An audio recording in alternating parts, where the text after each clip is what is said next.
नमस्कार, मैं हूँ कृष्णलता। हिंदी विषय के अंतर्गत आज हम कृतिका भाग 2 का फर्स्ट पार्ट में हमने पठन कार्य किया था कि लेखक की माँ कैसे उन्हें अच्छी तरीके से तैयार करके कन्हैया बना के तैयार कर देती हैं और वो सिसकते अपने पिताजी की गोद में चले जाते हैं। इसके आगे का भाग हम इस भाग में पढ़ेंगे। तो शुरुआत करते हैं। बाहर आते ही हमारी बाट जोहने वाला बालकों का एक झुंड मिल जाता था। हम उन खेल के साथियों को देखते ही सिसकना भूलकर बाबूजी की गोद से उतर पड़ते और अपने हमजोलियों के दल में मिलकर तमाशे करने लग जाते। लेखक जो थे उनकी माँ तैयार करती थी, उसमें जो उन्हें तकलीफ़ होती थी उसे भूलकर बच्चों को देखकर सब रोना भूल जाते थे और अपने नन्हे नन्हे साथियों के साथ खेलने के लिए निकल जाते। तमाशे भी ऐसे वैसे नहीं, तरह तरह के नाटक। चबूतरे का एक कोना ही नाटक घर बनता था। बाबूजी जिस छोटी चौकी पर बैठ के नहाते थे वही रंगमंच बनती।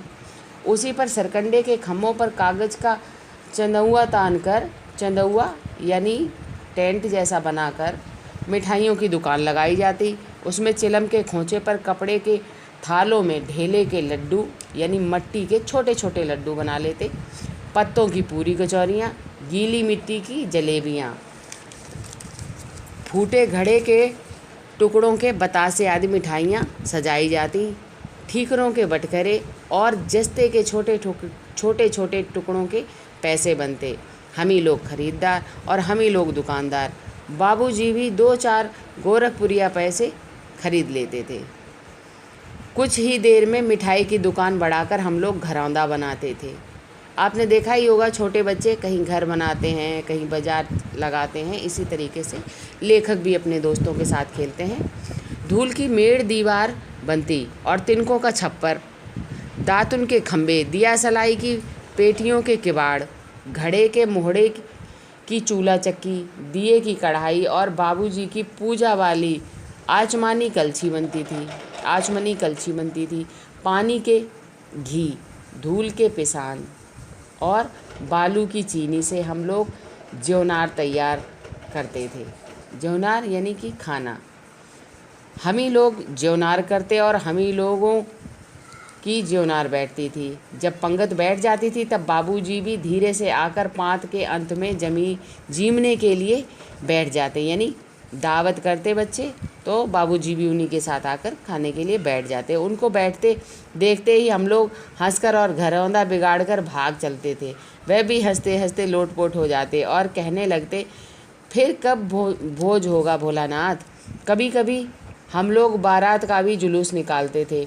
कनस्तर का तंबूरा बजता, अमोले को घिसकर सहनाई बजाई जाती, टूटी चूहेदानी की पालकी बनती। हम समधी बनकर बकरे पर चढ़ लेते और चबूतरे के एक कोने से चलकर बारात दूसरे कोने में जाकर दरवाजे लगती थी।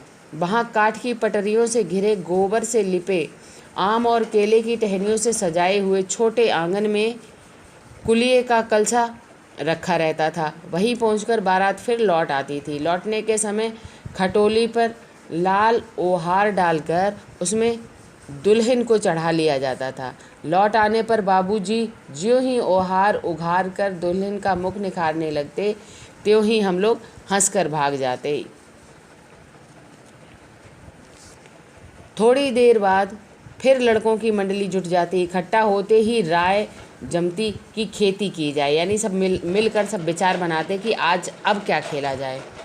बस चबूतरे की छोर पर घिरनी गड़ जाती और उसके नीचे की नली कुआं बन जाती। मूंज की बटी हुई पतली रस्सी, मूंज यानी घास की बटी हुई पतली रस्सी से एक चुक्कड़ बांध गराड़ी पर चढ़ाकर लटका दिया जाता। गराड़ी एक तरीके का चरखा होता है जिसमें पहले रस्सी डाल के पानी खींचा जाता था, लटका दिया जाता और 2 लड़के बैल बनकर मोट खींचने लग जाते। चबूतरा खेत बनता, कंकड़ बीज और ठेंगा हल जुआ था। बड़ी मेहनत से खेत जोते, बोए और पटाए जाते। फसल तैयार होते देर न लगती और हम हाथों हाथ फसल काट लेते। काटते समय गाते थे, ऊंच नीच में कई क्यारी, जो उपजी सो भई हमारी। फसल को एक जगह रखकर उसे पैरों से रौंद डालते थे, कसोरे का सूप बनाकर औसाते और मिट्टी के दिए के तराजू पर तौल कर राशि तैयार कर देते थे। इसी बीच बाबूजी आकर पूछ बैठते थे, इस साल की खेती कैसी रही भोलानाथ? बस फिर क्या, हम लोग ज्यों का त्यों खेत खलियान छोड़कर हंसते हुए भाग जाते थे। कैसी मौज मस्ती की खेती थी। ऐसे ऐसे नाटक हम लोग बराबर खेला करते थे।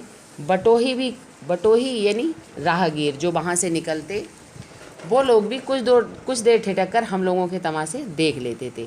जब कभी हम लोग ददरी के मेले में जाने वाले आदमियों का झुंड देख पाते, तब कूद कूद कर चिल्लाने लगते थे, चलो भाइयों ददरी, सातू पिसान की मोटरी। अगर किसी दूल्हे के आगे आगे जाती हुई ओहारदार पालकी देख पाते, तब खूब जोर से चिल्लाने लगते, रहरी में रहरी पुरान रहरी, डोला के कन्या हमार महरी। इसी पर एक बार बूढ़े बर ने हम लोगों को बड़ी दूर तक खदेड़कर ढेलों से मारा था। उस खसूट खब्बीस की सूरत आज तक हमें याद है। न जाने किस ससुर ने वैसा जमाई ढूंढ निकाला था। वैसा घोड़ा मुंह आदमी हमने कभी नहीं देखा। आम की फसल में कभी कभी खूब आंधी आती थी। आंधी के कुछ दूर निकल जाने पर हम लोग बाग की ओर दौड़ पड़ते। वहाँ चुन चुन कर घुले घुले घोपी आम चबाते थे, यानी खूब अच्छे से जो पके हुए होते थे वो। एक दिन की बात है, आंधी आई और पट पड़ गई। आकाश काले बादलों से ढक गया। मेघ गरजने लगा, बिजली कौंधने और ठंडी हवा सनसनाने लगी। पेड़ झूमने और जमीन चूमने लगे। हम लोग चिल्ला उठे, एक पैसा की लाई, बाजार में छितराई, बरखा उधरे बिलाई। लेकिन बरखा न रुकी और भी मूसलाधार पानी होने लगा। हम लोग पेड़ों की जड़ से धड़ से सट गए, यानी पेड़ों से चिपक के बैठ गए आंधी के डर से। जैसे कुत्ते के कान में अठई चिपक जाती है, मगर बरखा जमी नहीं, थम गई। बरखा बंद होते ही बाग में बहुत से बिच्छू नजर आए। हम लोग डर कर भाग चले। हम लोगों में बैजू बड़ा ढेर था। संयोग की बात, बीच में मूसन तिवारी मिल गए। बेचारे बूढ़े आदमी को सूझता कम था। बैजू उनको चिढ़ाकर बोले, बुढ़वा बेईमान, मांगे करेला का चोखा। हम लोगों ने भी बैजू के सुर में सुर मिलाकर यही चिल्लाना शुरू कर दिया। मूसन तिवारी ने बेतहासा खदेड़ा। हम लोग तो बस अपने अपने घर की ओर आंधी हो चले, यानी कि एकदम भाग निकले। जब हम लोग न मिल सके, तब तिवारी जी सीधे पाठशाला में चले गए। वहाँ से हमको और बैजू को पकड़कर लाने के लिए 4 लड़के गिरफ्तारी वारंट लेकर छूटे। इधर ज्यों ही हम लोग घर पहुँचे, त्यों ही गुरु जी के सिपाही हम लोगों पर टूट पड़े। बैजू तो 9-2-11 हो गया, हम पकड़े गए। फिर तो गुरु जी ने हमारी खूब खबर ली। बाबूजी ने ये हाल सुना, वह दौड़े हुए पाठशाला में आए। गोद में उठाकर हमें पुचकारने और फुसलाने लगे, पर हम दुलारने से चुप होने वाले लड़के नहीं थे। रोते रोते उनका कंधा आंसुओं से तर कर दिया। वह गुरुजी की चिरौरी करके हमें घर ले चले। चिरौरी यानी कहा सुनी करके उनसे हमें घर ले चले। रास्ते में फिर हमारे साथी लड़कों का झुंड मिला।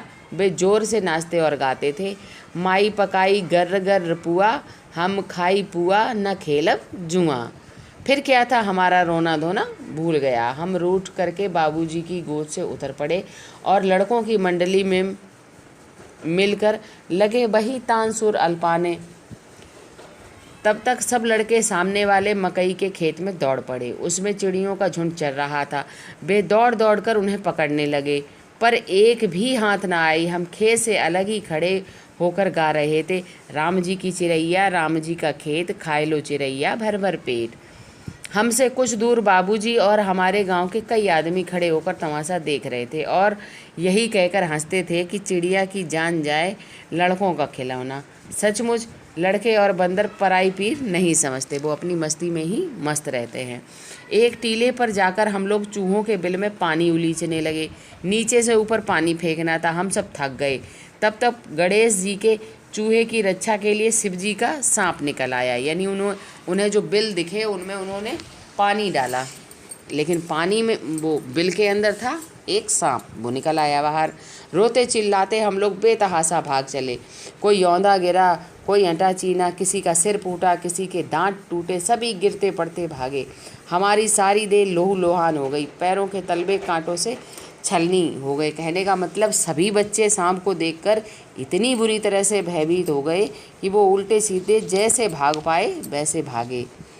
हम एक सुर से दौड़े हुए आए और घर में घुस गए। उस समय बाबूजी बैठक के ओसारे में बैठकर हुक्का गुड़गुड़ा रहे थे।